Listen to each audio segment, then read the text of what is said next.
안녕하십니까, 이성수의 증시 토크입니다. 연기금의 최근 매매 동향이 심상치가 않습니다. 자, 지난 여름 이후 지속적으로 매수세를 유입시키면서 외국인의 매도 물량까지도 다 받아내고 있는 연기금의 매매 동향을 여러분들도 보셨을 것입니다. 자, 그렇다면 연기금이 왜 이렇게 강한 매수세를 보이는 것일까요?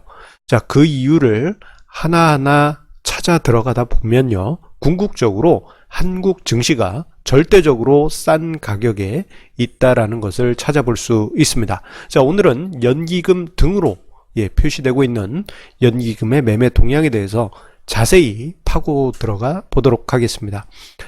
자, 이야기에 앞서서 한 가지 재밌는 비유를 들어드리도록 하겠습니다. 그것은 바로 공룡은 몸을 숨길 수 없다라는 점입니다. 자, 앞서서 인트로에서 언급드릴 때 연기금의 매매 동향을 연기금 등이라는 단어로 설명을 드렸습니다. 그 이유는 바로 작년 12월 10일에 연기금과 국가의 매매 동향이 통합되어서 연기금 등으로 합산 발표되었기 때문입니다. 자, 그 이전만 하더라도 연기금 따로, 국가 따로 이렇게 구분이 돼서 매매 동향 통계가 나왔는데요.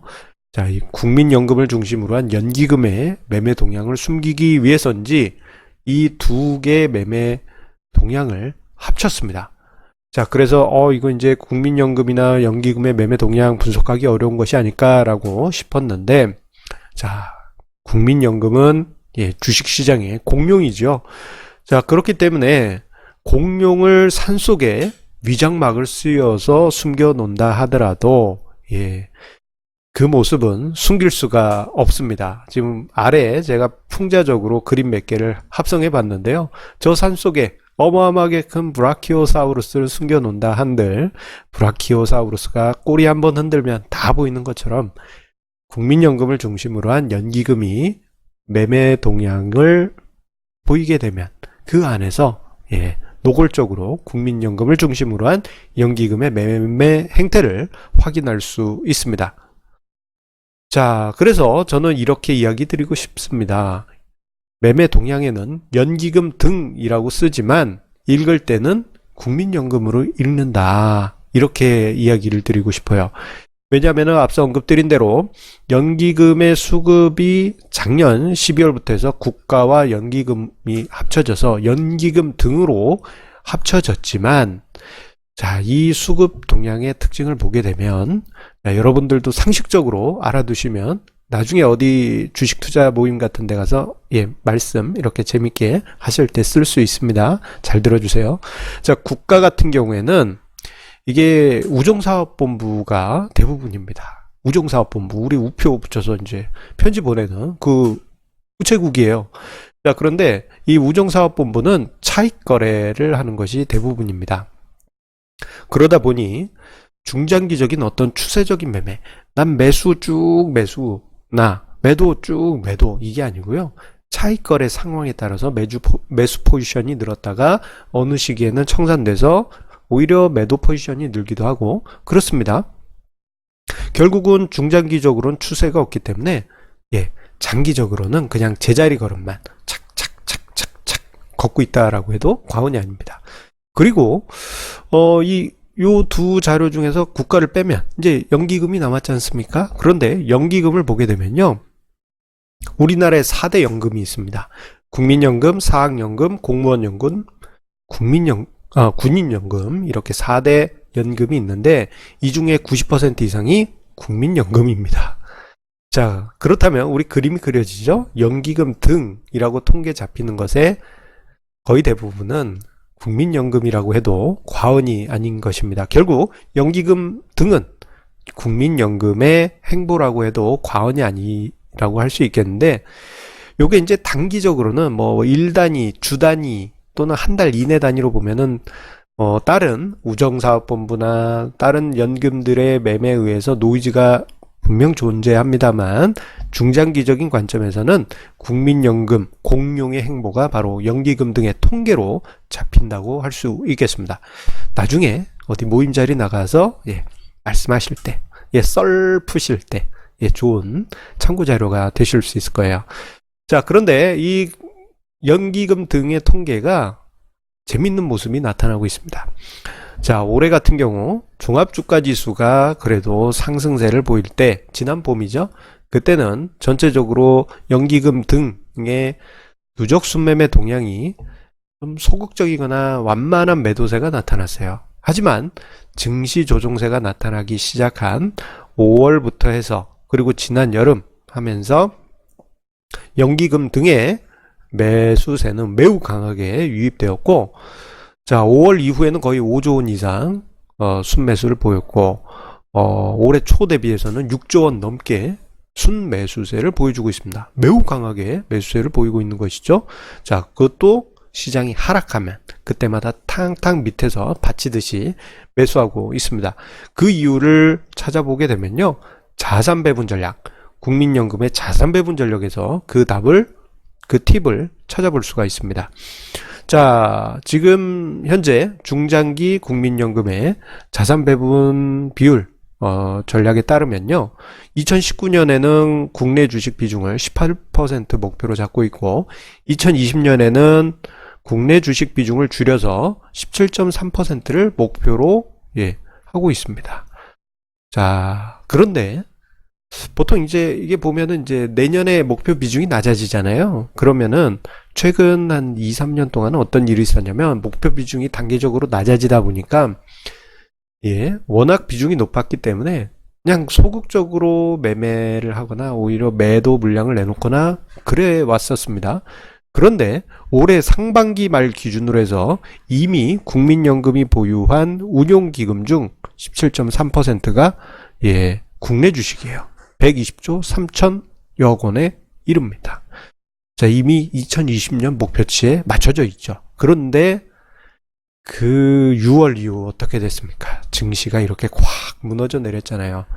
당연히 국내 주식 비중이 저 비중보다도 훨씬 낮은, 뭐 아마 15%대 중후반까지도 내려가지 않았을까, 그렇게 생각이 됩니다. 자, 그렇다면 어떻게 되겠습니까? 자산 배분 전략상 적어도 2020년 기준에 맞추기 위해서는 주식을 사야만 하는 것입니다. 자, 그래서 주가지수별 국민연금의 국내 주식 매수 규모를 제가 계산을 해봤습니다. 자, 이 계산은 계산은 제가 하겠습니다. 이거 계산은 제가 하니까 어떤 이제 모임 자리 가서 오늘 모임은 제가 계산하겠습니다, 이런 농담처럼 들리는 것 같습니다. 계산은 제가 했습니다. 그런데 보시게 되면요, 종합주가지수가 2000포인트에 있을 때는 13조 6천억 원의 순매수를 해야 되고요. 자, 주가지수 1950포인트에서는 16조 3천억 원, 단위는 억 원입니다. 이렇게 매수를 해야지만 그 비율도 어떤 비율? 17.3%, 내년 비율에 맞춰질 수가 있습니다. 자, 그리고 여기 제 의자 뒤에 숨겨졌는데 잠깐 이렇게 움직여 볼까요? 그러면 여기 3,262억 원 있죠? 이건 뭐냐면요, 3,262억, 요게 뭐냐면 주가지수가 2250포인트일 때입니다. 그때는 3,262억 원을 순매수해야 돼요. 즉 2200포인트 넘어가면은 조금은 이제 국민연금의 매수세가 둔화될 수 있다는 것을 암시하고 있습니다. 자, 그런데 다시 본론으로 돌아와서요, 주가지수 2000포인트 이하에서 저 정도 규모를 매수해야 되는데 이미 일단은 6조 원 가까이 매수한 것으로 추정이 됩니다. 그렇기 때문에 2000포인트에서는 7조 6천억, 요건 1950에서는 거의 10조 원 가까이 매수를 해야지만 17.3%를 맞출 수 있습니다.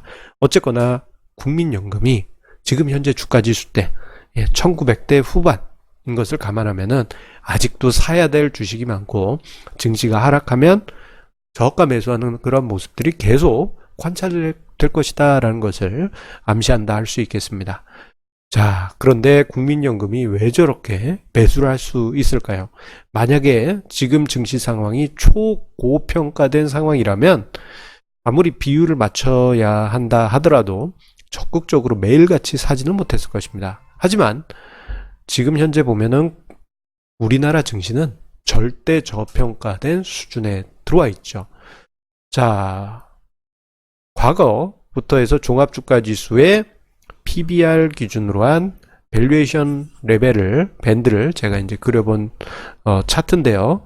상단선은 2007년 기준으로 해가지고 그린 거고요. 그리고 하단선은 2008년 금융위기, 2008년 12월 말일 기준으로 해가지고 이 하단 밴드를 그린 것입니다. 자, 보시게 되면 이미 작년 말에 이 하단 밴드 아래로 내려가 있고 올해는 한 번 더 출렁하고 내려갔어요.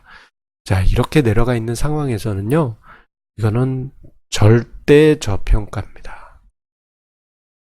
그러다 보니 시장이 악재가 발생해도 최근 들어서는 주가지수 2000포인트 이하에서는 받쳐지고 있는 그런 모습들이 왕왕 보여지고 있는 게 지금 절대 저평가된 시장 밸류에이션이 있기 때문이고, 그리고 이 저평가된 것을 명분으로 해서 국민연금의 자산 배분 전략 비율을 맞춰야 되는 그러한 목표가 있기 때문에 저가 매수세, 국민연금의 저가 매수세도 유입되면서 시장은 받쳐지고 있는 것입니다.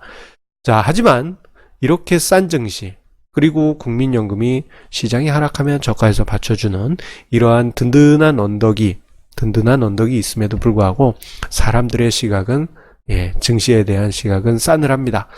자, 주식시장은 도박이다라고 이야기하신 분들 아직도 많이 있죠. 그리고 예능 프로, 공중파 예능 프로를 보면은 주식 투자해서 뭐 아무개가 망했어요, 이렇게 약 올리고 그런 코너들이 많이 보입니다. 그만큼 주식시장에 대한 거부감, 그런 모습들이 많이 보입니다. 하지만 지금 우리나라 증시를 제가 비유를 들어드리면요, 마치 유명 브랜드 창고 대방출이나 패밀리 세일을 하고 있는 그러한 모습으로 저는 보여집니다. 정말 쌉니다. 자, 가끔씩 이제 유명한 어떤 국내 의류 브랜드가 창고 대방출 또는 패밀리 세일한다 그러면은 거기에는 사람들이 정말 많이 모여가지고 줄 서고 번호표 받고 그래서 옷을 사잖아요. 저도 종종 그런 데 가봤습니다. 그리고 사람이 너무 많아서 불편해요. 그런 행사가 있음에도 불구하고 지금 주식시장은 사람들의 싸늘한 시각에 외면받고 있습니다. 오히려 사람들은 극단주의자들이 이야기하는 나라 망한다는 그런 이야기에 맞아 이러고 있고, 그리고 또 한편으로는 좀 신기한 것 중에 하나가 매년 올해도 그랬고요, 외국인 투자자들이 배당금을 받아가면서 국부를 빼간다, 이런 말을 합니다. 한국 투자자들은 주식시장을 투자하지도 않으면서 배당금에 대해서는 또 외국인이 가져가는 것에 대해서는 질투를 하고 있는 게 현실입니다. 자, 그렇다 하더라도 또 우리나라 사람들은 한국 증시를 외면하고 차갑게 그 시장을 바라볼 것입니다. 하지만 저는 지금 이 시장이 반갑습니다. 왜냐면은 지금 뭐 창고 대방출 수준을 넘어서 패밀리 세일, 대바겐 세일을 하고 있는 쇼핑하기 좋은 우리나라 주식시장 환경임에도 불구하고 사람들이 없습니다. 쇼핑몰에 사람이 없는 그런 분위기입니다. 쇼핑몰에 사람이 없을 때 얼마나 편합니까? 제가 지난 주말에 어떤 큰 쇼핑몰에 별이 있는 쇼핑몰에 갔다 왔습니다. 그 별이 있는 쇼핑몰, 유명한 데 있습니다. 아시는 분, 거기요 하실 거예요. 처음 개장했을 땐 사람들 너무 많아가지고요, 걸어 다닐 수도 없었어요. 하지만 이번 주말에 갔더니 좀 많이 여유 있었습니다. 좀 여유롭게 쇼핑하고 왔습니다. 자, 주식시장이 지금 그렇습니다. 자, 여러분들 국민연금이 왜 매수하는지 그 근본적인 이유, 우리나라 증시가 싸다라는 점 다시 한번 생각해 볼 필요가 있는 지금입니다. 자, 항상 우리 애청자님들이 남겨주시는 구독, 좋아요, 공유해 주시는 마음 감사드립니다. 자, 항상 우리 애청자님들께서 남겨주시는 귀한 답글 하나하나 보면서 저도 마음 담아서 답글 남겨드리고 있으니까요. 자, 오늘 영상 보시면서 느꼈던 여러 가지 생각들 댓글로 남겨주시면 함께 저도 그렇고요. 함께 생각하는 시간 가질 수 있으리라 생각이 됩니다. 자, 그러면 오늘 성공투자 이어가시고요. 내일도 좋은 주제로 증시 토크 인사드리도록 하겠습니다. 감사합니다.